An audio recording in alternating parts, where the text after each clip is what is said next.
Assalamualaikum warahmatullahi wabarakatuh. Salam sejahtera bagi kita semuanya. Apa kabar pada hari ini Bapak dan Ibu sekalian? Semoga Bapak dan Ibu sekalian dalam keadaan sehat walafiat. Bapak dan Ibu sekalian, pada sesi kali ini kita akan membahas tentang model pembelajaran Inquiry Discovery Learning. Pada topik kali ini diharapkan Bapak Ibu nantinya memahami apa itu model Inquiry Discovery Learning. Kemudian Bapak Ibu memahami tentang sintak pembelajarannya, dan Bapak dan Ibu pada waktunya nanti bisa merancang pembelajaran melalui RPP yang sudah Bapak Ibu siapkan. Oleh karena itu Bapak sekalian, sebelum kita membahas tentang model Inquiry Discovery Learning, mungkin Bapak Ibu masih ingat apa arti model? Ya, betul. Model adalah bentuk pembelajaran yang tergambar dari awal sampai akhir yang disajikan secara khas oleh guru. Sedangkan strategi pembelajaran adalah rancangan pembelajaran dari perencanaan, pelaksanaan, penutup, dan penilaiannya.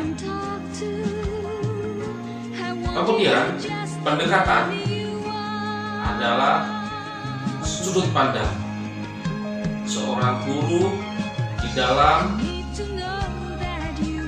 memahami proses pembelajaran.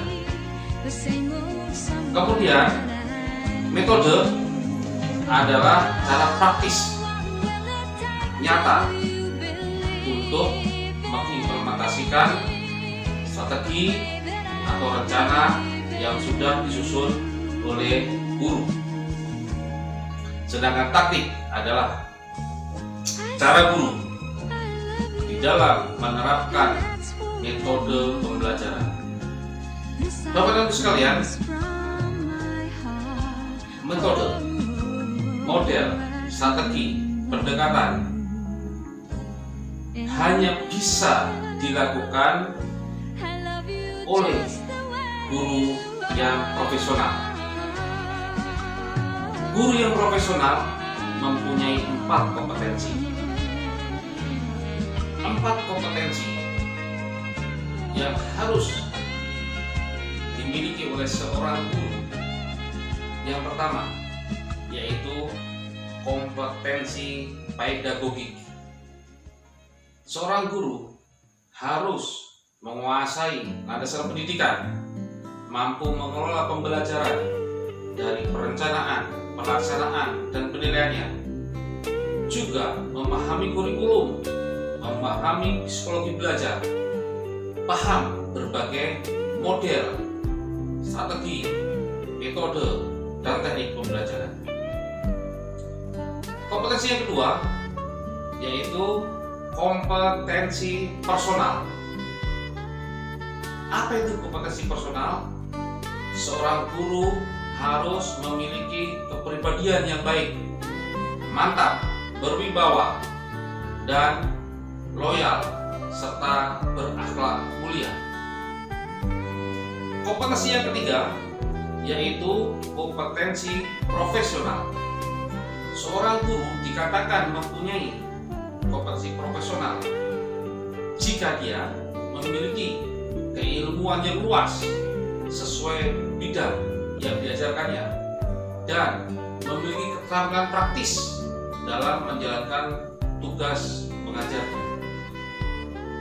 Kompetensi yang keempat yaitu kompetensi sosial.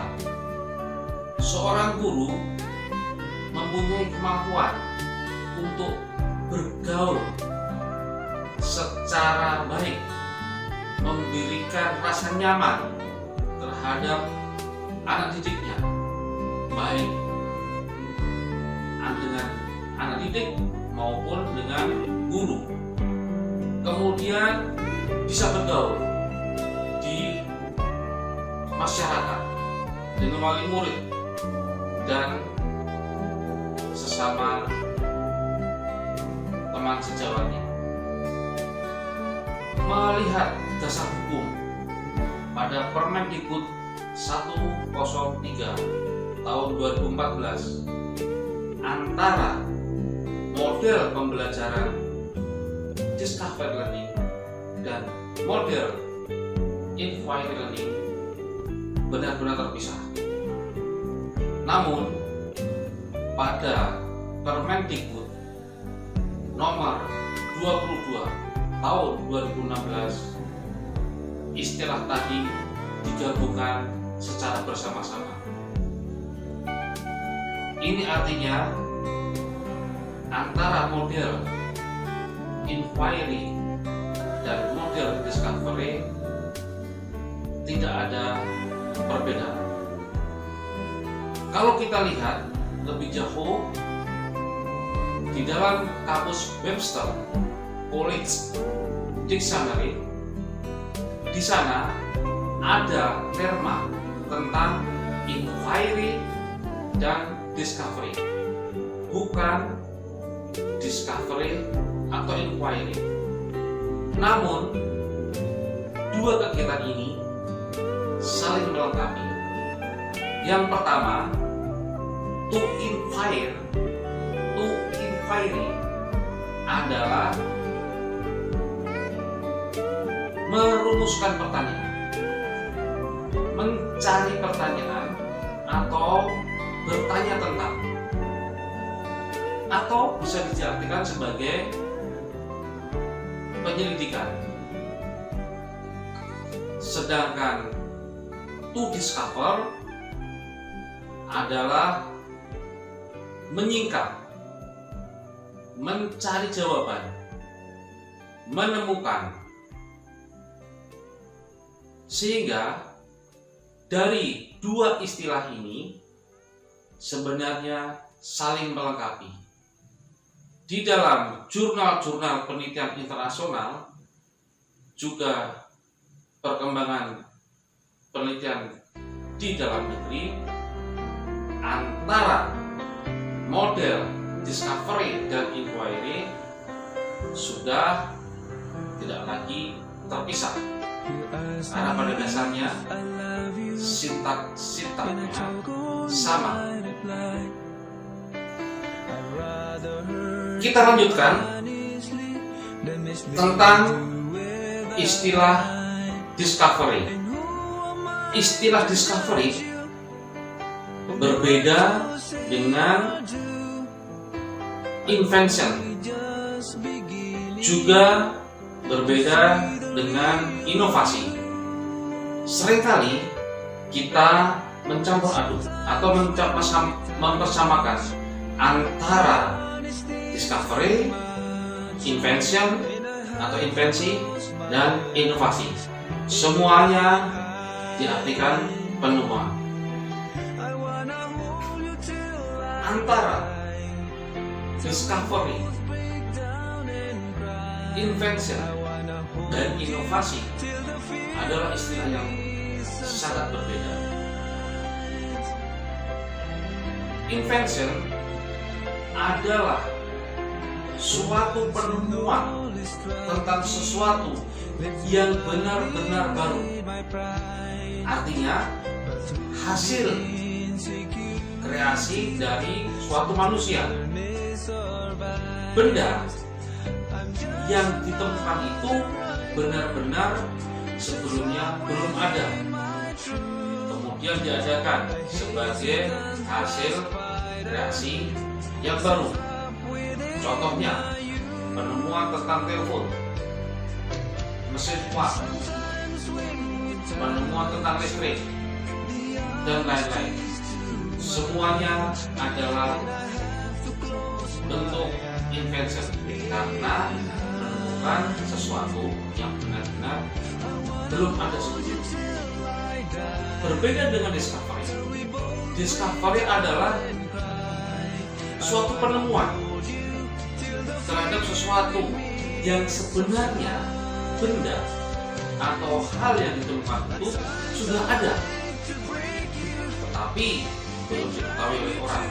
Contohnya, benua Amerika ditemukan oleh Columbus.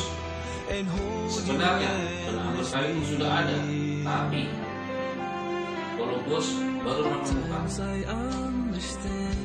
Kemudian berbeda lagi dengan inovasi. Inovasi bisa dalam bentuk suatu ide, bisa dalam bentuk suatu barang, kejadian, metode yang dirasakan atau diamati sebagai sesuatu yang baru bagi seseorang atau sekelompok orang. Dan inovasi adalah pengembangan dari invention dan discovery. Menurut Chapman, model inquiry discovery learning ini didukung oleh 4 karakteristik utama siswa, yaitu yang pertama, selalu ingin tahu. Yang kedua adalah selalu ingin bicara. Yang ketiga, selalu ingin berbuat. Dan yang keempat adalah selalu ingin mengekspresikan seni. Sekarang kita akan membahas tentang ciri-ciri, prinsip-prinsip pembelajaran inquiry, discovery, learning. Setidaknya ada 3 prinsip inquiry, discovery, learning. Prinsip pertama yaitu menempatkan siswa sebagai subjek belajar. Pada prinsip ini, siswa benar-benar diajak untuk aktif di dalam pembelajaran. Pembelajarannya berpusat pada siswa. Siswa yang aktif untuk mengamati, menyusun hipotesis, membuat problem statement, kemudian siswa diarahkan untuk mengumpulkan data atau data collecting, kemudian siswa mengolah data tersebut, kemudian siswa diminta untuk memverifikasi, menguji hipotesis, dan siswa juga yang menyimpulkan. Prinsip yang kedua yaitu guru menempatkan sebagai fasilitator dan motivator di dalam pembelajaran.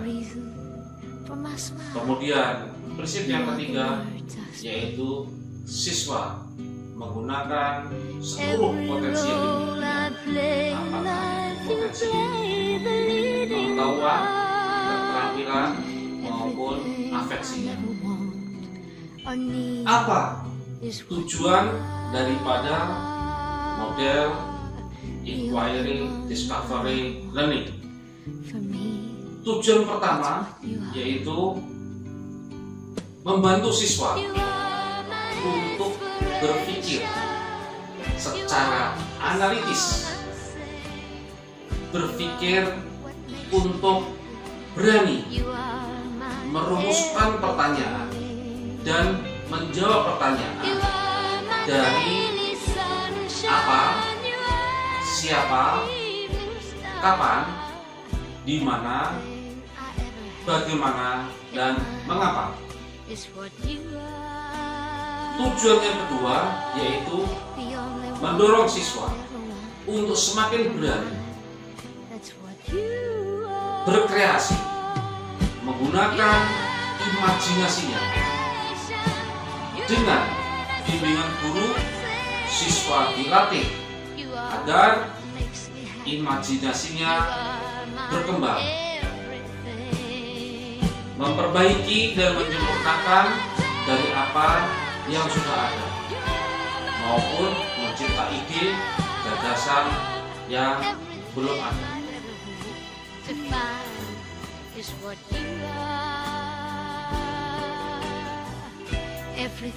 Langkah yang keempat dari model inquiry discovery learning yaitu mengumpulkan data.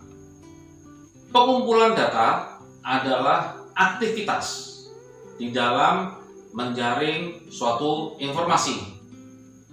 Informasi ini dibutuhkan untuk menguji hipotesis yang sudah diajukan. Sintak yang kelima yaitu menguji hipotesis.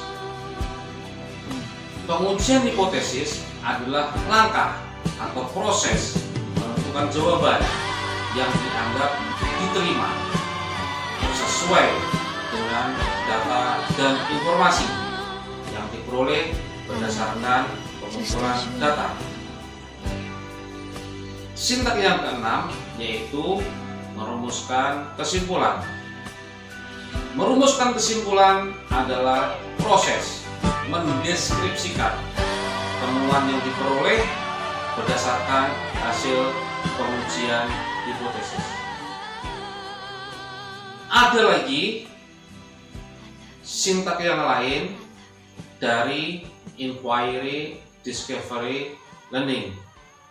Sintak yang pertama yaitu stimulation atau stimulasi. Di dalam stimulasi ini, seorang guru harus bisa merangsang siswanya menghadapkan suatu persoalan melalui media-media menarik. Dari hasil pengamatan tersebut, siswa diajak untuk merumuskan masalah, merumuskan problem statement, menyusun hipotesis. Dari sintak yang kedua ini, kemudian siswa melakukan data collecting atau pengumpulan data. Kemudian anak selanjutnya masuk ke dalam sintak yang keempat yaitu sintak data processing. Di dalam data processing, siswa mengolah informasi, mengolah data untuk dilanjutkan ke dalam fase yang kelima yaitu verifikasi. Verifikasi adalah pengujian dari suatu hipotesis yang sudah disusun oleh anak didik kita. Dari pengumpulan data, proses pengolahannya, mereka mencocokkan antara pertanyaan dan jawaban, sehingga hasil verifikasi bisa digunakan untuk menyusun kesimpulan. Jadi pada prinsipnya kedua langkah atau sintak ini semuanya tidak ada perbedaan. Keuntungan yang pertama dari model pembelajaran inquiry discovery learning yaitu siswa bisa belajar tentang life skill. Anak belajar tentang hal-hal yang penting. Siswa didorong untuk learning by doing, didorong untuk melakukan sesuatu. Kemudian keuntungan berikutnya yaitu siswa dapat mengembangkan keterampilan intuitifnya, imajinasinya, dan inovasinya. Dengan memaksimalkan keterampilan ini, siswa menjadi termotivasi, nyaman, mempunyai motivasi berprestasi dan bisa berpikir out of the box. Siswa sadar akan kebutuhan siswa, membuka awareness dalam dirinya bahwa belajar adalah suatu kebutuhan, bukan kewajiban. Berikutnya kebutuhan yaitu siswa berpeluang menjadi saintis, penemu.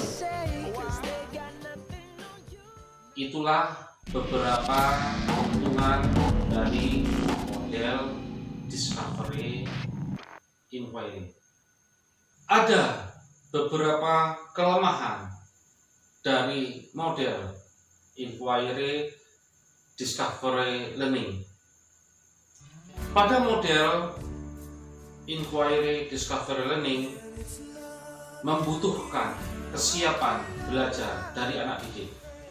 Sebelum menerapkan model ini, peserta didik harus menguasai konsep-konsep dasar yang akan dipelajari.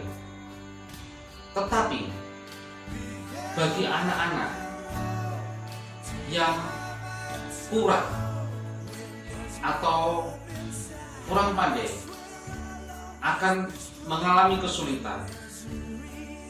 Mereka akan susah menghubungkan antara konsep dan konsep yang lain, antara yang tertulis dengan yang lisan, sehingga pada gilirannya anak akan merasa bosan, bahkan frustasi. Kelemahan yang kedua yaitu model ini tidak cocok untuk mengajar pada jumlah siswa yang sangat banyak. Mengapa? Karena membutuhkan waktu yang cukup lama untuk membantu mereka menemukan teori, memecahkan masalah, menemukan jawaban dari konsep yang sudah ada. Dan yang ketiga yaitu model ini akan buyar harapannya jika berhadapan dengan siswa-siswa yang sudah nyaman dengan pembelajaran konvensional. Begitu juga model belajar ini akan gagal atau tidak bisa terimplementasi jika berhadapan dengan guru yang mengajarnya masih konvensional.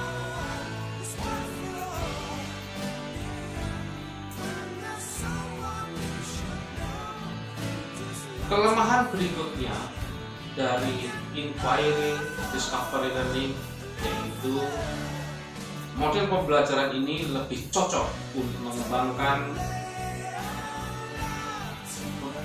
pemahaman, sedangkan pengembangan keterampilan dan aspek emosi kurang begitu diperhatikan. Kelemahan berikutnya yaitu pada beberapa disiplin ilmu seperti mata pelajaran IPA kurang fasilitas untuk mengukur gagasan yang dikemukakan oleh siswanya. Dan yang keenam yaitu pada model ini tidak menyediakan kesempatan untuk berpikir yang akan ditemukan oleh siswanya. Mengapa demikian? Karena masalah-masalah yang mereka pelajari sudah didesain oleh seorang guru. Jawabannya pun sudah pasti. Bapak dan Ibu sekalian, sekian pembahasan kita tentang model pembelajaran inquiry discovery learning. Sebagai kesimpulan, antara model inquiry learning dan discovery learning tidak ada perbedaan. Keduanya saling melengkapi, karena pernyataan inquiry adalah menyusun pertanyaan, sedangkan discovery adalah menemukan atau menyingkap dari suatu masalah. Oleh karena itu Bapak sekalian, yang terpenting Bapak dan Ibu adalah bagaimana merancang model pembelajaran ini secara efektif dan efisien.